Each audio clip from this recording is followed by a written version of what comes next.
She found a dying boy in an alley. She made one phone call. Everything changed.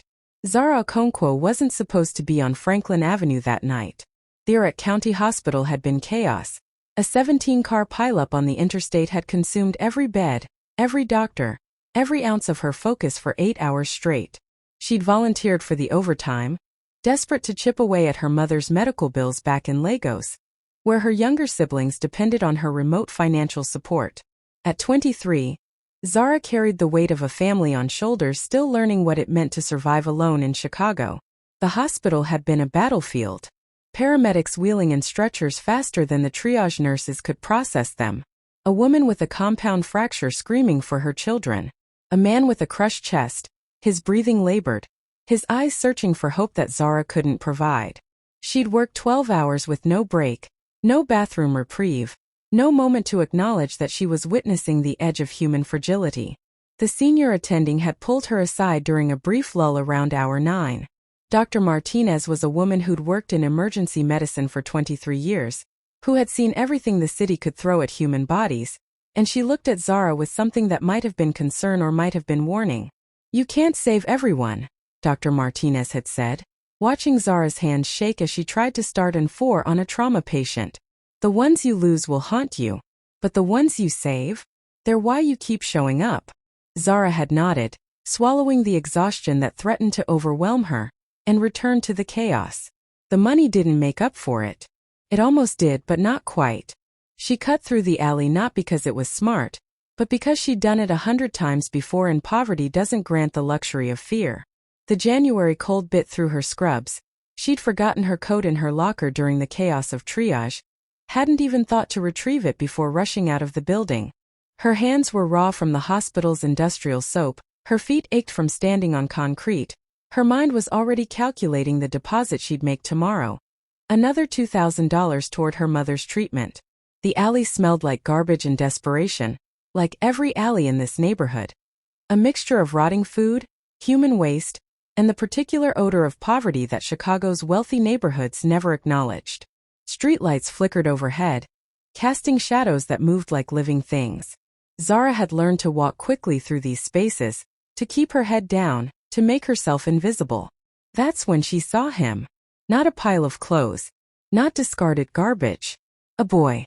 Expensive winter coat draped like a funeral shroud across his shoulders. His dark skin turned ashen beneath the flickering security light. His breathing was shallow. Wrong. The kind of wrong that made her nurse's instincts scream. The visceral recognition that death was present in this alley, that this body was in the process of shutting down. She didn't think. Her body moved on instinct, muscle memory overriding rational thought. She approached carefully. Never know who or what you might encounter in alleys, but when she saw his face, she saw only vulnerability. A teenager. Probably 14, maybe 15. Expensive sneakers. Designer watch. The kind of kid who grew up without understanding that the world could hurt him. Until now. She knelt beside him, her scrubs absorbing the dirty snow of the Chicago alley. She checked his pulse, weak, rapid, concerning. She started her mental catalog of symptoms, the clinical assessment her nursing professors had drilled into her during hundreds of simulated scenarios. Cold skin. Rapid, shallow breathing. A medical alert bracelet on his left wrist. She moved closer, reading it through the darkness. Type 1 diabetic. Critical glucose sensitivity. The continuous glucose monitor on his left wrist showed a number that made her blood turn to ice. 35 milligrams per deciliter. Normal range was 70 to 100. Below 54 was dangerous. Below 40 was life-threatening. He was below 40. "Hey," she whispered, her Nigerian accent cutting through the urban silence, softer than usual, the way she learned to speak to terrified people in the ER. "Can you hear me?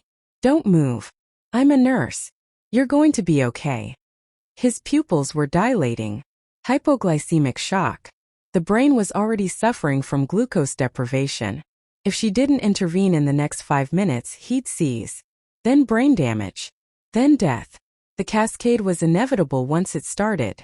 Zara's hands moved on muscle memory born from countless rotations through the hospital's endocrinology wing. She opened his designer backpack, her fingers searching with practiced efficiency.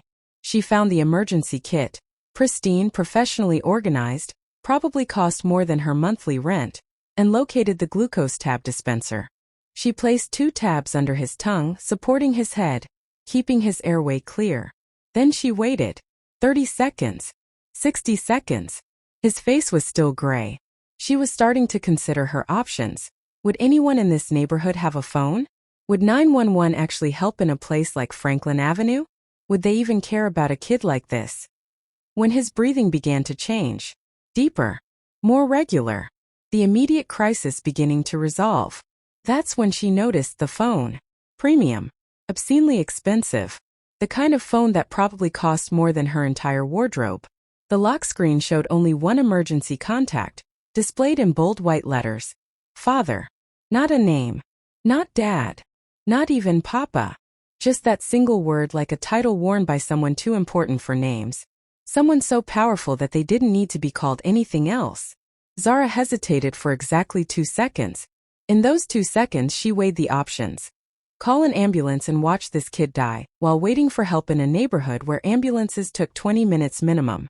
Call his father and enter a world she didn't understand. Call the police and risk complications she couldn't predict. She thought of her own father. Dead 3 years now from malaria that could have been treated if they'd had money for proper medical care. She thought of how she'd held his hand in a Lagos hospital while he died, because they couldn't afford the medication that would have saved him. She thought of promises she'd made to herself about never letting someone die when she had the power to intervene. Then she pressed the button. The phone rang once, twice. In the silence of the connection, she heard her own heartbeat, heard the distant wail of a siren blocks away, heard her own survival instincts screaming that she was about to cross a threshold from which there would be no return. A man answered before the second ring. Cade Blackmore. Even his voice was expensive. A blend of Korean precision and American power, each syllable cut like a diamond. Nicholas. This isn't Nicholas, Zara said, her voice steadier than her hands. My name is Zara Okonkwo. I'm a nurse in training, and I found your son collapsed in an alley on Franklin Avenue. His continuous glucose monitor shows critical hypoglycemia. He's been unconscious for approximately 5 minutes. His breathing is compromised. She was speaking the language of medicine, using clinical distance as a shield against the fear coursing through her nervous system. Detach from emotion. Present the facts. Let the data do the emotional work. The silence stretched like a held breath. She could hear him breathing on the other end, could almost feel him calculating through the phone line. She imagined him somewhere in Chicago's wealthy neighborhoods, in a penthouse or mansion, suddenly confronted with the reality that his son was dying in an alley in one of the city's most dangerous areas. When Cade spoke again, his voice had transformed into something that made her understand, with crystalline clarity, that this man wasn't used to hearing no. He was used to hearing yes. He was used to people obeying. He was used to power. How old are you?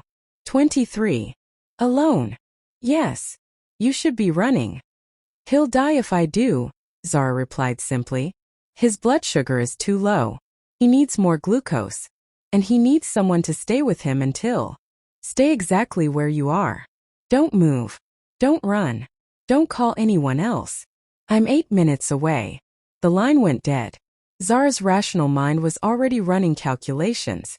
This was how women disappeared in alleys. This was how good intentions led to trafficking statistics. This was how people like her, alone, foreign, poor, became invisible until someone found their body in an abandoned warehouse months later. But the boy's breathing was getting worse. His lips were turning gray. His glucose would continue to drop without intervention. She administered another glucose tab, monitoring his vital signs with the portion of her brain that still functioned on clinical training. The rest of her mind was spinning through scenarios, each one worse than the last. She thought about texting her roommate, creating a record of where she was, but her phone had died hours ago during the chaos at the hospital. She stayed. The alley felt smaller now, the walls pressing in. A cat emerged from behind a dumpster, regarded her with yellow eyes and disappeared. Somewhere in the distance she heard music. Someone's radio playing salsa. The rhythm incongruous with the life-or-death drama playing out in the frozen darkness. Nicholas's eyelids fluttered. His glucose monitor showed 48 milligrams per deciliter. Still dangerous but climbing. She kept her hand on his pulse, feeling the rhythm strengthen, feeling life reassert itself against the void that had been pulling him under. Cade Blackmore didn't arrive like a concerned father. He arrived like an invasion. The black SUV pulled to the curb at exactly 7 minutes and 43 seconds. Zara knew because she'd been counting, her anxiety measuring time in seconds, her fear creating precise metrics. 3 men emerged in synchronized precision, 2 positioning themselves with the casual posture of people trained in violence, while the third moved toward Zara with the certainty of someone who had never been told no. He was tall. The kind of tall that made ordinary men recalibrate their understanding of presence. His coat was charcoal wool, the kind that cost more than Zara's monthly rent. But it was his eyes that stopped her. They were identical to the boy's, the exact same dark, penetrating gaze, except his eyes carried the weight of someone who had seen things that killed the softness in a person. Zara noticed other things in that first moment of assessment, the way he moved like a predator conserving energy, the way his bodyguards positioned themselves, creating a perimeter without being told, the way he assessed the alley in a single sweeping glance, cataloging exits and threats with the efficiency of someone trained in tactical operations. Zara Okonkwo, he said, not asking, confirming. His accent was barely present, worn smooth by years in America, but the clipped efficiency of Korean remained in his consonants, the precise enunciation of someone who viewed language as a tool to be wielded. I'm Cade Blackmore. Thank you for staying. There was no warmth in the thank you. It was strategic, tactical, the way someone thanks a business associate for completing a transaction. He knelt beside Nicholas with the efficiency of someone who had done this before. Multiple times. His hands were scarred. Not from accidents but from intentional violence. The kind of scars you got from fighting people. From control. From power expressed through physical domination. Nicholas's diabetes is type 1 onset, incredibly unstable, Cade explained, not to her, but as a way of establishing his competence, his control. He was performing competence for an audience of one Zara, establishing that he understood this world, that he had dealt with this crisis before, that he was in control. He's had it since he was 8 years old. Most type 1s are manageable with standard protocols. His aren't. He produced a glucose injection pen from his inner coat pocket, the movements practiced, ritualized, found the vein in Nicholas's neck with surgical precision. His fingers were gentle but authoritative, the way a surgeon's would be. He administered the injection like a man who had practiced this procedure 1,000 times. Within 90 seconds, Nicholas's eyelids fluttered. Within 2 minutes, his pupils constricted. Color returned to his face, the gray pallor replaced by something resembling health. Dad. Nicholas's voice was confused, slurred. The sound of someone emerging from unconsciousness into a world that didn't yet make sense. You forgot your emergency kit again, Cade said, his tone carrying the weight of parental frustration mixed with something deeper. Something that looked like fear, the authentic, raw fear of a parent who had almost lost a child. That's the 3rd time this month. I thought I could make it home. You thought wrong. You almost died. You would be dead in 10 minutes if this woman hadn't found you. Zara watched the interaction with the trained eye of someone who had spent years observing family dynamics in hospital rooms. There was love here, complicated and damaged but genuine. Cade's hand trembled slightly as he helped Nicholas sit up. A microscopic betrayal of the terror he'd felt during the drive to this alley. The tenderness in the way he helped his son to his feet contradicted everything else about him. For a moment Zara saw something human beneath the tailored suit and scarred knuckles. A father, terrified, grateful. Then Cade turned to her, and that humanity vanished like smoke. Why didn't you call an ambulance? There are no ambulances in this neighborhood at night, Zara replied. They take 20 minutes minimum. Your son wouldn't have survived it. Cade studied her with an intensity that made her feel like a specimen being catalogued in a laboratory.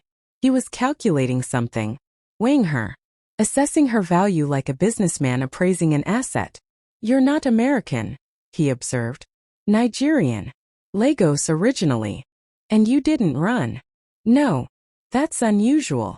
In medicine we don't run from people who need help, Zara said, her jaw tightening. Even when it's terrifying. Something flickered across his face. A recognition, perhaps. Or an evaluation. She passed some tests she hadn't known she was taking. He reached into his coat pocket, and Zara's entire nervous system went into overdrive. People who moved like Cade Blackmore didn't typically carry guns in their coat pockets, but they carried other things. Things that could change a life. Things that could erase a life. For 3 seconds she genuinely believed he might be reaching for a weapon. He withdrew a business card. It was thick, expensive, cream-colored with lettering in silver. Nothing but a phone number. No name. No title. No corporation or business designation. Just 10 digits that somehow felt more powerful than any name could have been.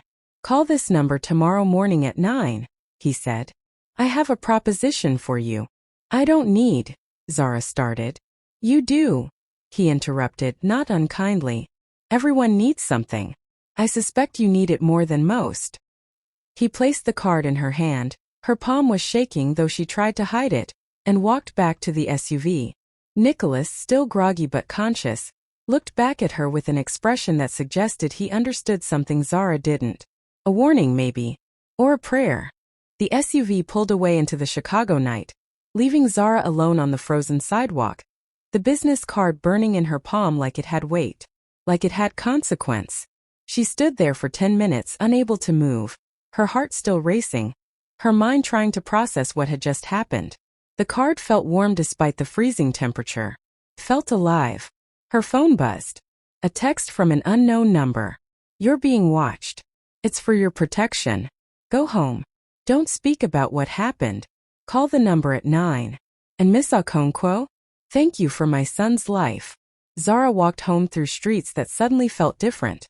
She noticed the car that pulled away from the curb 2 blocks behind her.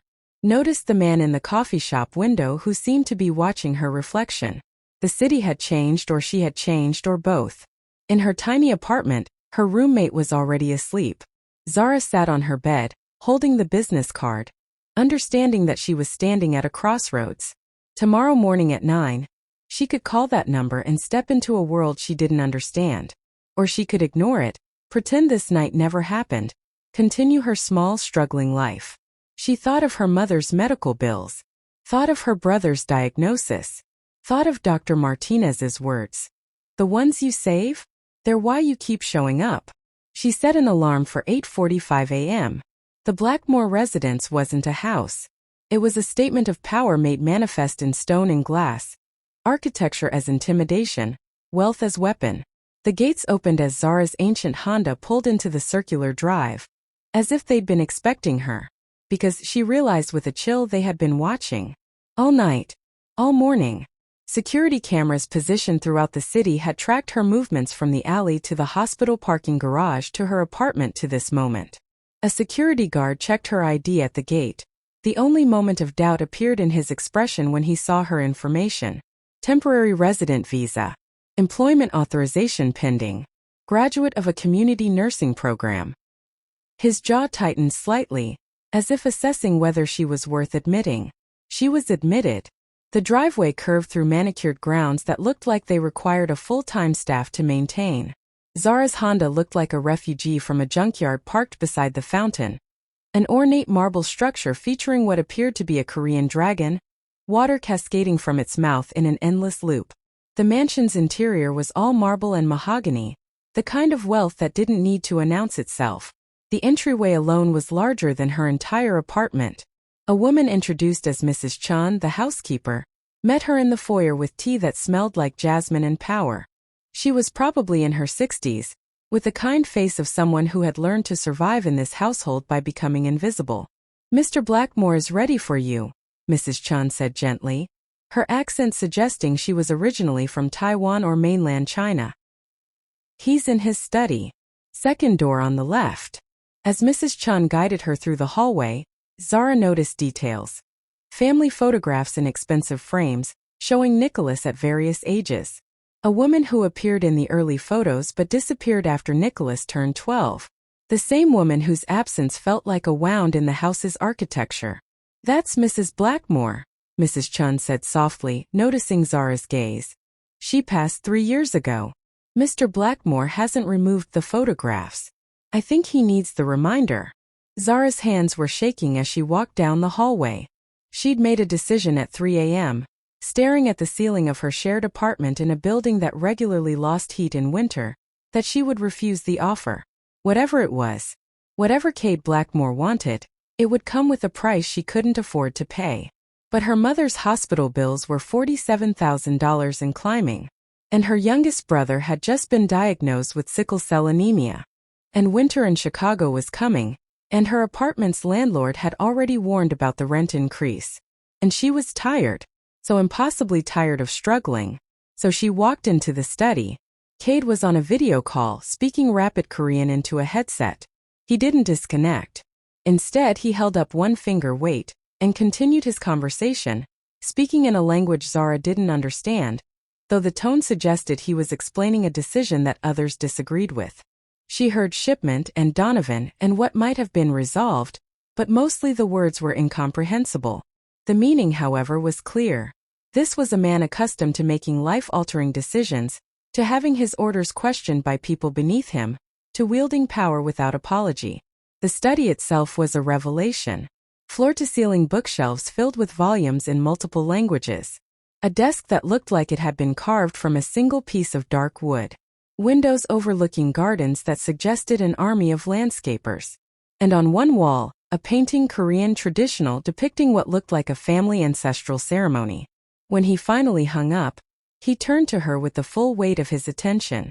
"I'm going to ask you several questions and I want honest answers," he began. "Not polite answers. Not answers you think I want to hear. True answers." Zara nodded. "Do you have family depending on your income?" "Yes." "Do you have debts?" "Yes." "Significant debt?" She almost lied. The programming ran deep. Never show weakness to authority. Never admit vulnerability. Never let them know how desperate you are. "Yes," she said finally. "Very significant. Are you considering leaving Chicago?" This one made her pause. "Not if I can help it. This is where the opportunity is. This is where I can earn enough to matter." Cade leaned back in his chair. He was wearing a shirt with the sleeves rolled up, revealing the tattoo on his left forearm. Korean characters in black ink that she didn't recognize but understood carried meaning. She would later learn it meant family above all. But in this moment she only knew it represented something she didn't fully understand. "Nicholas's diabetes is unusually complicated," he explained. "He's had it since he was 8 years old, but 3 years ago his condition destabilized significantly. His glucose levels fluctuate unpredictably. Standard management isn't effective. He requires constant monitoring, anticipatory intervention, and," he paused looking for the word, "compassion. Not clinical distance. Actual care." "What happened 3 years ago?" Zara asked, then immediately regretted the question. It wasn't her place. She was a potential employee, not a confidant. But Kate answered anyway. "His mother was murdered." The words landed in the room like a stone dropped into still water. Zara felt them ripple through her understanding of everything she'd observed. The protective intensity, the scarred knuckles, the security presence, the way he'd moved with the precision of someone who knew violence intimately. "A business associate tried to strike at me through her," Kate continued, his voice carefully controlled, each word measured. "He thought if he removed what I cared about most, he could control me. Instead, he created a man with nothing left to lose. He created a man willing to destroy everything. But Nicholas became something else. He became a reminder of what I'd failed to protect. And his condition worsened, as if his body understood that I'd failed him, and decided to punish me further." Zara said nothing. This wasn't information meant for responses. This was confession, the kind people made when they needed to justify themselves to someone whose opinion might matter. His previous medical companion, a woman he trusted, recently accepted a position elsewhere. Nicholas refuses to accept a replacement.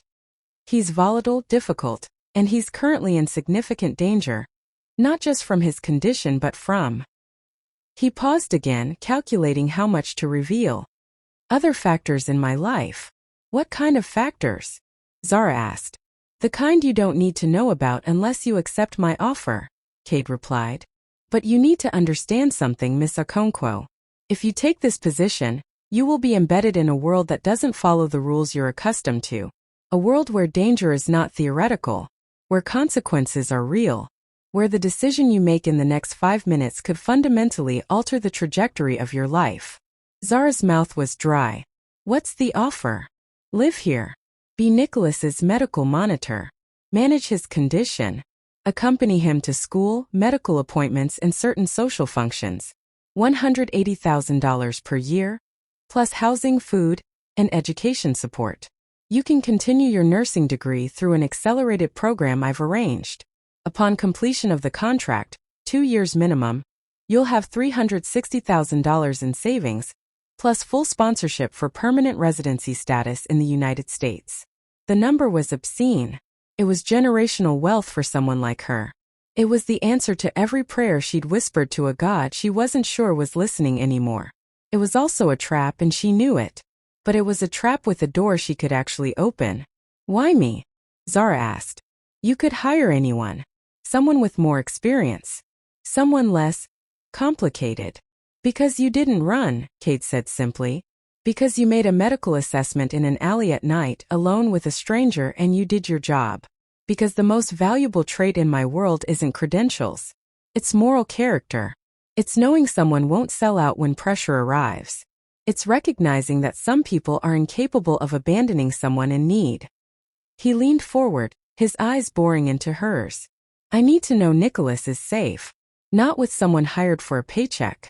With someone who would stay in an alley in the freezing cold and help a stranger because it's the right thing to do. Zara thought of her mother in Lagos, lying in a hospital bed, waiting for a surgery that cost more than Zara's annual income. Of her brother learning to live with a chronic disease. Of the apartment where she'd never felt warm enough. Where the landlord threatened eviction every month. Where hope was a luxury she couldn't afford. She thought of her father's death. Of holding his hand while he died from something that could have been prevented with money she didn't have. She thought of the promises she'd made to herself about never being helpless again. I'll need to give notice at the hospital, she heard herself say. It's already been done, Kate replied. I have a very efficient administration. Your position here starts tomorrow morning at 6 a.m. Mrs. Chun will show you to your quarters. He turned back to his computer, already disconnecting from her psychologically, already moving on to the next calculation, the next crisis, the next opportunity to exert control. Zara stood, her entire body vibrating with the magnitude of what she'd just agreed to. She'd stepped through a door. There was no closing it. Miss Okonkwo, Kate said, not looking up from his screen. Don't unpack everything. The ability to leave quickly is a valuable skill in my household. Nicholas wasn't waiting in the study when Zara began work the next morning. He was in his bedroom, refusing to come down, his teenage defiance projecting through the mansion like a sonic weapon. The first morning there was silence. The second morning there was a text to his father. I don't need a babysitter. I especially don't need a babysitter I've never met. Kate's response had been swift and devastating. Your glucose control has deteriorated. You nearly died in an alley. She's not negotiable. Accept it or lose your freedom. Your choice, but one comes faster than the other. Nicholas had not come down for breakfast. Zara spent those first 2 days learning the mansion's rhythms. Mrs. Chun taught her the household schedules, the places where Kate conducted business that she should avoid, the security protocols that govern movement throughout the property. She learned that the third floor was off-limits except for specific personnel, that certain rooms were monitored by cameras at all times, that Kate's business associates arrived through a separate entrance and never crossed paths with Nicholas. She also learned that Nicholas's room was a fortress of teenage isolation. Gaming equipment, art supplies scattered across every surface, medical supplies organized with the precision of someone who had learned to manage their own survival. Zara found him on the second floor landing on the third morning, sitting cross-legged on the marble tiles, his continuous glucose monitor reading 187, elevated, likely stress-induced. He had his father's eyes but not his restraint. Every emotion moved across his face like weather. Anger, fear, resignation, all cycling through in rapid succession. I'm not the enemy, Zara said quietly, sitting down beside him without being invited. A risk, maybe, But she'd learned that teenage boys respond better to someone who doesn't treat them like problems to be managed. I'm a nurse who's been hired to help manage your medical care. That's all. You're a spy, Nicholas replied, not looking at her. Dad's trying to prove he can control everything. It's not enough that he controls Chicago's entire underworld, he has to control me too. Zara processed this information carefully. Underworld. Organized crime. The word she'd been avoiding, the implications she'd been suppressing. Okay, she said slowly. And how's that control working out for your health? Nicholas looked at her, and she saw the crack in his armor, the moment of genuine vulnerability beneath the defensive anger. I'm tired, he said. I'm tired of being the thing he's terrified of losing. I'm tired of being the leverage in whatever wars he's fighting. And I'm tired of dying slowly while he pretends everything is fine. Your father isn't pretending, Zara said, and she meant it. I saw his face when I told him you were dying. That's not a man pretending. Something shifted in Nicholas. A recognition, perhaps, or a grudging acceptance that she wasn't here to be his jailer. They sat in silence for several minutes. Zara noticed things about him she hadn't observed in the alley. The way his hands moved constantly, fidgeting with the glucose monitor, adjusting his shirt cuffs. The nervous energy of someone who had learned that stillness meant vulnerability. There's a girl, he said after a long silence, at the community college library. She comes in on Thursdays around 6 p.m. Her name is Maya. She studies engineering. She's brilliant and funny and completely unaware that I exist, which is exactly how it needs to be. Zara understood what he was saying, what he was offering. My father's people have been watching that library since I was 7 years old, Nicholas continued. They've photographed everyone who studies there. They've recorded every conversation. There's nothing on her. No connections, no vulnerabilities, she's clean. So she's safe. But only as long as I don't exist for her. The moment I matter to her, she becomes leverage. The tragedy of his life settled over them like snow. What does she study? Zara asked. Mechanical engineering. She's designing prosthetics for children in developing countries. Something about accessible healthcare and reducing production costs. Nicholas's face transformed when he talked about her. The anger and fear replaced by something that looked like hope. She presents her work every other Thursday. I've been to 12 of her presentations. She has no idea. Have you ever spoken to her? Once. She asked if I could help her reach a book on the top shelf. I said yes. She said thank you. That was the entire conversation. And it's probably the best 2 minutes of my life. Zara felt her heart break for this boy who couldn't even experience a normal teenage crush without fearing for someone's safety. I'll help, Zara said. However I can. Nicholas looked at her, and for the first time, his expression wasn't guarded. Thank you for not running, he said. Over the next weeks, Zara learned the architecture of Nicholas's condition. His glucose didn't just fluctuate. It plummeted without warning, spiked from stress, responded to emotional states in ways that defied standard diabetic management. She learned that Thursdays were the hardest days, when he went to the library to watch Maya present her work and his glucose would drop from the stress of proximity. She learned that he tested his blood sugar 17 times a day, more than any diabetic she'd encountered. She learned that he slept with alarms set every 2 hours to check his levels. She also learned that he was brilliant, that his room was filled with sketches of architectural designs, mathematical equations, philosophical treatises written in margins of textbooks, that he spoke 3 languages fluently and was teaching himself a 4th, that his isolation had created space for a mind that consumed knowledge like oxygen. Why architecture? She asked one afternoon, finding him sketching what looked like a building design. Because buildings last, Nicholas replied. People die. Power shifts. Empires fall. But buildings remain. They outlive the people who created them. They become monuments to the fact that someone existed and made something that mattered. Zara thought about that answer for a long time. 6 weeks in, Zara understood the architecture of Cade's world. It was a kingdom of power maintained through violence, money, and information. Security personnel moved through specific routes at specific times, like a choreographed dance performed by men trained to kill. Business meetings happened in locked rooms on the 3rd floor. Phone calls were conducted in multiple languages, Korean, Mandarin, Russian, English. The scarred men who served as bodyguards carried weapons with the unconscious confidence of people trained to use them as extensions of their bodies. And Cade moved through it all with the authority of someone born to power, someone who had inherited violence the way other people inherit money. Zara also understood that she was being tested. The first test came when she overheard a conversation about a shipment complication at the harbor and a negotiation with the Chun family, not the housekeeper, a different family entirely, going poorly. She said nothing. She didn't ask questions. She pretended she hadn't heard. The second test came when Cade's security chief showed her surveillance photos of 3 men photographing her former apartment building. For your safety, James, the security chief had explained, we're ensuring nothing interferes with your ability to do your job. She said nothing. She didn't panic. The third test came at a spring charity gala, where Chicago's elite gathered to celebrate their wealth while pretending to care about charity. It was theater, the performance of morality by people who had forgotten what morality meant. Cade had decided that Nicholas needed to be presented to Chicago society as healthy and stable, which meant Zara needed to be visible. A dress arrived in her quarters, emerald silk that probably cost more than her first month's salary. A note in Cade's precise handwriting. For the gala. You're necessary. The Donovan family estate was a fortress disguised as a palace. Crystal chandeliers cast fractured light across walls that had witnessed centuries of Chicago's underworld politics. Waiters circulated with champagne that cost more per bottle than Zara's weekly salary.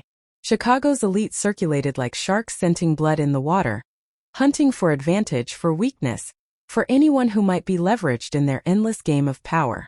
Zara stayed close to Nicholas, monitoring his glucose, watching for the signs of stress that made his blood sugar volatile. Cade moved through the room with predatory grace, his handshakes lasting exactly long enough to be cordial, his eye contact never wavering. She realized, watching him work the room, that this was his arena. This was where he hunted. Michael Donovan appeared during dinner, a man with the kind of smile that made her instinctively reach for Nicholas's hand. He greeted Cade with the false warmth of a longtime enemy, his movements calculated, his charm weaponized. And who? Michael asked, his gaze finding Zara. Is this fascinating addition to your household? Zara Watson, Cade replied. The lie delivered so smoothly that Zara nearly believed it herself. She was being renamed, she realized. Neutralized. Made less foreign, less other, less interesting. Cade's hand rested at the small of her back, and in that moment Zara understood. She was being presented as his intimate. Not his lover, but someone close enough to matter. Someone worth knowing about. It was a message written on her body, a claim staked in public. The orchestra began playing after dinner. Nicholas's hands were trembling. A glucose check confirmed what she already knew. 71 milligrams per deciliter and dropping. The sophisticated environment, the alpha predator circulating, the tension between his father and Michael Donovan, it was burning through his glucose like an accelerant. We need air, she murmured to Cade, keeping her voice light, professional. They made it to the terrace just as Nicholas's legs buckled. Zara worked methodically, her hands steady despite the audience from inside the ballroom.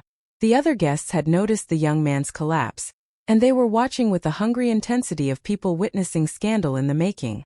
That's when Michael Donovan appeared in the terrace doorway, his expression predatory. Well, he said softly, isn't that interesting? Young Nicholas Blackmore, suffering from what appears to be a serious medical condition.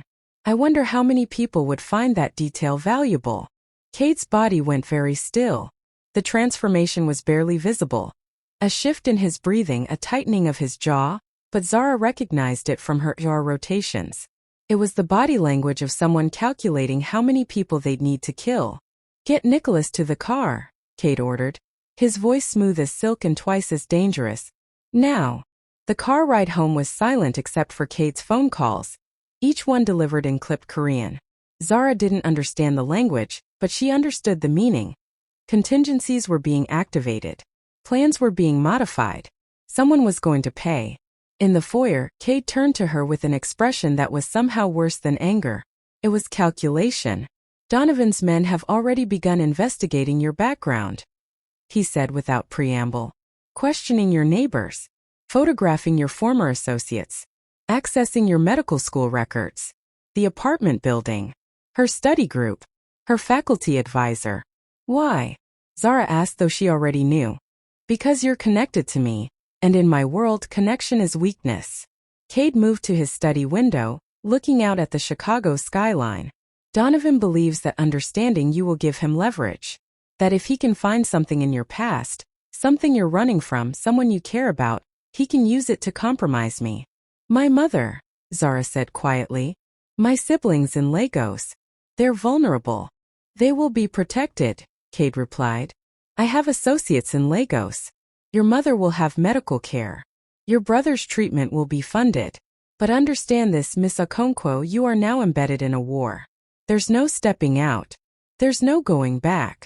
Zara felt the walls of the mansion close in around her. She'd made a choice in an alley on a frozen night, and now that choice was consuming her entire existence. I didn't agree to this, she said, anger cutting through her fear. I agreed to be a nurse. You agreed to be part of my household, Cade corrected, turning to face her. And in my household, everyone's loyalty is eventually tested. The weight of what she'd accepted settled over her like a burial shroud. Dawn was breaking when Cade's security chief burst into the study without knocking. A breach of protocol that instantly put Zara on alert. Sir, we have confirmation. Donovan's holding Adrian at the industrial warehouse. He's using her as bait. Zara watched Cade's face transform. The name, Adrian, carried weight she didn't understand but could feel in the sudden tension that filled the room. Who's Adrian? She asked. Cade's eyes met hers, and for the first time since she'd known him, she saw something that looked like raw grief mixed with desperate, dangerous hope. My wife, he said quietly. Nicholas's mother. The woman I thought died 3 years ago. The warehouse rescue played out like a nightmare filmed in slow motion. Armed men emerging from shadows. Gunfire echoing through concrete corridors. Zara pressed against walls, her medical training useless against the chaos of violence. She followed Cade and James through the maze of shipping containers, her heart pounding so hard she could barely hear the gunfire. When they found Adrian on the 3rd floor, Zara's clinical mind took over. She was in a metal chair, restrained but not physically damaged, at least not in ways she could immediately see. The psychological damage, however, was written across her face. Her eyes had the hollow quality of someone who had been stripped of everything. Zara's training kicked in. She released the restraints, assessed her vitals, prepared her for movement. Adrian didn't speak. She simply looked at Cade with an expression that contained every emotion that existed: relief, gratitude, trauma, terror. We need to move, James said, and they were running, Zara supporting Adrian, Cade covering their exit with precision and lethal efficiency. When they emerged from the warehouse, Cade was wounded. A gunshot to the shoulder, a deep cut across his ribs, but Adrian was alive. The woman he'd thought he'd lost forever was breathing because Zara had stayed when anyone else would have run. 6 hours later, in a private medical facility that didn't exist on any municipal records, Cade found Zara sitting in a hallway, still covered in other people's blood. Thank you, he said simply, taking her hands in his. You kept her alive. You kept me from losing her again. Zara looked at him, really looked at him, and saw the man beneath the monster. A man who'd lost everything he'd cared about once before. A man terrified of losing it again. I need you to make a choice, he said quietly. You can walk away from this. I can arrange for your return to civilian life. Your family will receive the money I promised, the protection, everything we agreed upon. Or you can stay. You can stay knowing exactly what I am, what I've done, what I'll need to do to keep you and Nicholas and Adrian and everyone else I care about alive. Zara thought of the warehouse, of Adrian's empty eyes, of the sound of gunfire, of her mother in Lagos, now protected by Cade's network, of Nicholas slowly learning to trust again. I'm staying, she said, but only because someone needs to keep you human. And I think that's going to be a full-time job. 3 months later, Zara was sitting in the mansion's library when Cade entered with a proposition that was both generous and terrifying. Adrian is recovering, he said. Nicholas is learning to trust again. This household is becoming something that resembles a family, and I want to expand your role. He sat across from her, his expression vulnerable in a way she'd never seen before. Stay, he whispered. Not as Nicholas's nurse. Not as my employee. Stay because this house hasn't felt like a home until you were in it. Stay because you showed me there's more to strength than power. Stay because I need someone who reminds me, every day, that there are lines I shouldn't cross. Zara looked at him. This complicated, dangerous, broken man who had somehow become the center of a world she never knew existed. I'll stay, she said. But under one condition. That we build something different with Nicholas. Not a version of you. Not a power player in your empire. We give him the choice to be something else. Something better. For a long moment Kate said nothing. Then he nodded slowly. Agreed, he said. For him we build something different. Outside the library windows Chicago stretched into the distance. A city of millions, each with their own story of survival. Their own choices that changed everything. Zara Okonkwo had made hers in an alley on a frozen January night. And now she was building something new from the pieces of all their broken lives. It wasn't the life she'd imagined, but it was hers. And for the first time since leaving Lagos, she felt like she was exactly where she was supposed to be.